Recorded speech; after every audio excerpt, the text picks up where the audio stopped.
it's a minefield of trying to find the right match. So again, this is the number one thing you should look into beforehand. Hello everyone and welcome to another video. My name is Yulia, I make videos about data science in my life, and today I'm going to be revisiting the process that I went through to come to the Netherlands. For those who don't know, I moved here from Romania almost 5.5 years ago to study data science in Maastricht.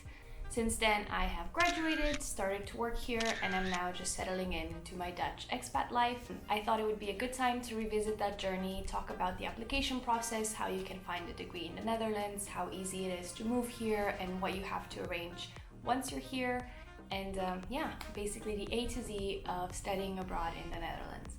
If you want to come to the Netherlands for a job, not for a study, I also have you covered. I'm going to make another video right after this about living in the Netherlands as an expat, talking about the cost of living and Dutch culture as well. So either way, if you want to come to this beautiful country, I hope you find these videos useful. Let's get into it. Part 1, how do you choose a country or a university? That is, of course, a very personal choice for a lot of people. First, the decision to study abroad, and then out of all the options out there, to choose the Netherlands and then the specific university. It's a whole process that you can get some guidelines on, but at the end of the day, it's about what you want and what works with your budget and your expectations and your style of living. For me, I knew pretty early on that I was going to leave Romania and study abroad for a multitude of reasons. I wanted to study in English, I wanted to have an international environment, and I wanted to experience a different culture and a lot of other things cut together. I chose the Netherlands because I wanted to study in English, and when you do that, there's of course a few options. There's the US, which was very expensive, the UK, which was quite expensive, and now it's not in the EU anymore either, so it's even more complicated. Then there was Denmark, Germany, and some few other studies here and there. But after consulting all of these options, I chose the Netherlands, because I thought it would be better weather than Denmark, which I know it's hard to think of Dutch weather in positive terms, but I thought it was just a really cool country. I like the culture and the people and things I've read when I've researched it. So yeah, first of all, read about different countries and watch some videos to see what it would be like to live there. Other than that, in Romania, we have university or study fairs when different countries and universities come to present their degrees. That can be a good source of inspiration. However, I found my university online. It wasn't present at any of those fairs, so I just looked it up. Ways you can research universities are the two main ranking websites, Times Higher Education and QS Ranking, are great resources to filter per country or per subject and help you find a well-ranked university or a university with a lot of research or with great teachers. You can choose what's important to you. But I settled on the Netherlands, and within that I settled on Maastricht University and Groningen University, which are the most northern and most southern cities of the Netherlands. Not that that says a lot, the country is quite small, so they're still maybe 4 to 5 hours away by train. So if you've chosen the Netherlands and then you want to choose the university, of course the subject is very important. Each university kind of teaches something different, so you can pick the exact degree you want to go for.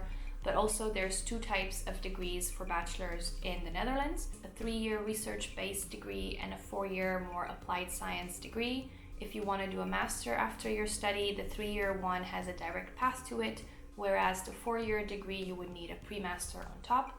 That is because the Dutch education system is super complex and hard to explain to foreigners, but basically as soon as you're 12 you can kind of choose which direction you go in, and that's kind of it, with some options to go back and forth. Not so relevant for you. Mainly you need to know about the differences between those two degrees and what you want to do later.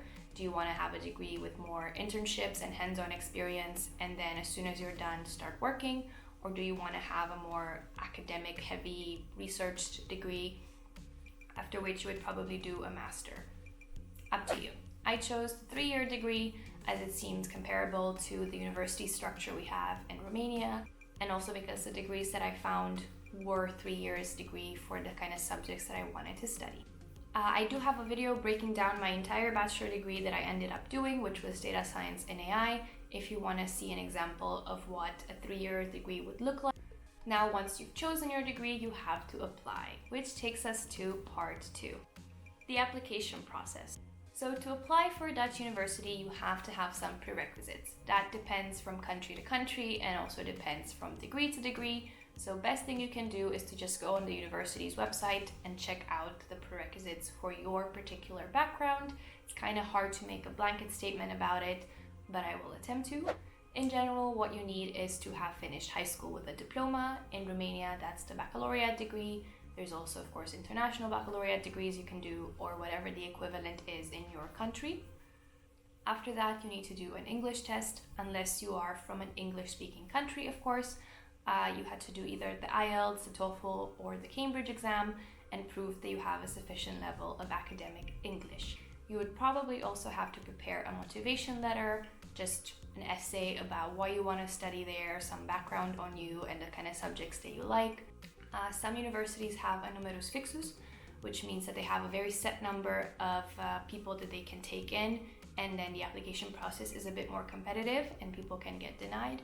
But a lot of universities have a system in place that basically means if you are eligible to be accepted, you will be accepted, and they'll take as many people as needed, usually without really hitting a quota or having to say no to people if you are qualified for that degree. But again, look on the university website. It's a very unique situation for every degree. And the way you apply is entirely done online through this thing called StudyLink that the Dutch government uses. You will have to upload all your documents there and just click apply and then see if you get in or not. You can apply to multiple universities if you want and then choose in the end which one you want to go with. I got into both Groningen and Maastricht, and then I had to kind of make up my mind to which one I wanted to go and then cancel the application for the other university. So this portal will be the one to tell you that you got in, or you'll get an email from the university that you applied for, and then you'll have to pay your tuition fee and actually go there. Which takes us to part 4, costs and financial matters in general. First thing first, the tuition fees. I said in the introduction that I picked the Netherlands because it was cheaper than other options, but I don't think it's still, cheap comparing to where I come from. You may find it expensive or cheap depending on your country. The tuition fee for 1 year of education is about 2,000 euros for EU citizens. If you're not EU citizens, I think it's more like 10,000, but you can check it for yourself. So basically you have to pay a tuition every year that you go to university, and on top of that, of course, you have to live in that country, and that also takes quite some money. The nice thing about the tuition fee is that you can take out a loan from the government to pay that tuition for the years that you study, which is a very, very good deal, and I recommend you all to look into that. Basically, it's an interest-free loan that you can take. You pay the tuition fee up front, then the government gives you back every month a part of that tuition until you get the whole amount returned to you. And then you have to pay it after you graduate, after you have a job, and they'll calculate based on your income how much money you give back every month. But it starts super slow with as little as 7 euros a month, and it grows from there. You can take 30 years to pay it back. So far the interest rate is 0. They reassess it every 5 years to see if they want to increase it, but that hasn't happened so far. So it's one of the best loans I think that you can take in your life, if you have to take it. If not, of course, congratulations to you, and that's also an option. I took the loan, and that allowed me to have a bit more financial freedom and actually do a few things in my university life as well. Other than the tuition fees, you will have to rent an apartment or a room. So finding rent can be quite an issue in a lot of cities that are university cities, because then they're popular, of course. I would recommend looking into this as early as possible, and as soon as you get in, especially if you get in through early admission, try to find a room ASAP so that you have a place to live that's not expensive. It also depends what region of the Netherlands you go to. A room in Maastricht is entirely different than a room in Amsterdam. Make sure you know what your budget is and what you can afford. You may really like the city of Amsterdam and the degrees there, but for me that wasn't an option for my bachelor because it was simply too expensive. I will link some websites that you can look up housing on in a description, but those also kind of change, and each city might have their own website, so it really varies. When I went to Maastricht, the rent was about 350 euros a month, which was a great deal.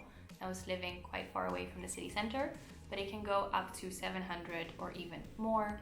In Amsterdam, you can pay 1,000 euros for a room easily, unless you live with like 20 people, but those are also very hard to find. So really look into this beforehand. Rent is a really big challenge. However, there are some things that help. There's a subsidy available from the government that can help you supplement your rent if you qualify for the specific criteria. If your rent is under a certain amount and you are older than a certain amount, you might be able to get some money back. If you live in your own isolated apartment, if you share with a lot of people, it's almost impossible to get a subsidy. So it really is a balancing game of finding a good place that you can get subsidy for, or a cheaper place where you can't get subsidy, but because it's cheaper, it's sometimes the better option. It's a minefield of trying to find the right match. So again, this is the number one thing you should look into beforehand. Rent in the Netherlands is very competitive. Other than rent, of course, you have to pay for groceries, which can vary depending on how well you cook for yourself or where you eat. There's this website that estimates the cost of food or going out to a restaurant or getting a beer in different cities that you can use for your particular search. But I would say maybe like a burger at a pub is 10 euros and then a beer is maybe 4 or less or more depending on what kind of beer you drink. And you can do those calculations yourself. If you want to supplement your income, it's also possible with student jobs. You can work for the university, which I did and I really recommend, as a tutor or as a helper for promoting universities or working at the Bachelor Open Days and explaining your study to other students and parents that it pays pretty well. You can work at grocery stores in the city that you study in. You can sign up for day job opportunities where they send you to clean old people's houses or just hang out with them. There's a lot of options for that if you can manage it with your study load. You can check out my internship video for an example of what I did to get some more money during my study, but also get relevant work experience, although that might be rare depending on what your university offers. You can again look this up on the specific university website that you're applying for. So, you found the right degree for you in the right country for you, you applied with all the necessary documents, and you happen to get in. That's awesome. What do you do now? We're moving into part 5, going to university. Once you start, the university actually organizes quite a few things for you, which I found very helpful. There's an income week where people can, get together, meet everyone, learn a bit about their degree and about the city that they're going to be living in. And there's also some practical matters that are arranged for you. They help you set up your first bank account. They help you register to the municipality and get a BSN, which is your identification number for the Netherlands. If you're not going to work while you stay there, you don't have to get a Dutch health insurance. A European one will be fine, but as soon as you want to start working any kind of job, you are obligated to get a health insurance, which can cost about 110 euros for the cheapest one every month. However, there's also a subsidy for that. If you don't earn too much money, which most students will qualify for, then you can get the full money back from the government every month, which is really nice. You can also get a travel card. As a student, you get different discounts for using your OV-chip card, which is the Dutch travel card that works for trains and trams and buses and everything else. And you can take day trips and visit the rest of the country, which is really beautiful and really worth taking a look around. Some municipalities will also offer free Dutch courses for foreigners, so make sure you sign up for those as soon as you arrive. Then there's a limited amount of free spots for them, or you can choose a different paid course or do Duolingo or something. However, Dutch people are very international minded. I think everyone speaks English. When I studied in Maastricht, I almost never heard Dutch because everyone was speaking English all the time. But I think it's nice to try to learn a little bit of it. Saying that, however, 5.5 years later, I still can't speak Dutch, but it's on my to-do list to learn it as soon as possible. I'm working on it. I can say gezellig, lekker, which are 2 great words that you'll find useful as well. You can look them up in the description. Another thing you should do as soon as you arrive is get a bike. Netherlands is a very bike-friendly country, and every city will have really good infrastructure for this, and it's really fun and easy to get around by bike. I'm a horrible biker, but I still did this in the first few years before I just gave up and took the bus everywhere, to the horror of my Dutch colleagues. But you can get a cheap bike or a second-hand bike, because bikes also get stolen a lot, so don't invest in a very good one. I also recommend joining a study or student association and getting to meet a lot of people that way and going to fun events. It's very fun to be a student in the Netherlands. Most university cities have a great party life and there's a lot of things to do all the time, so make sure you don't miss out on any of those events as well. And yeah, I think that's about it. I hope this covers at least the main questions or things that you should look into before you apply and move to the Netherlands. If you still have things you'd like to know, let me know in the comments and I'll try to do a follow-up video if there's enough questions, or just answer them directly there. Thanks for watching. I wish you the best of luck with your degree and the move, and maybe I'll see you around Amsterdam one day. Bye!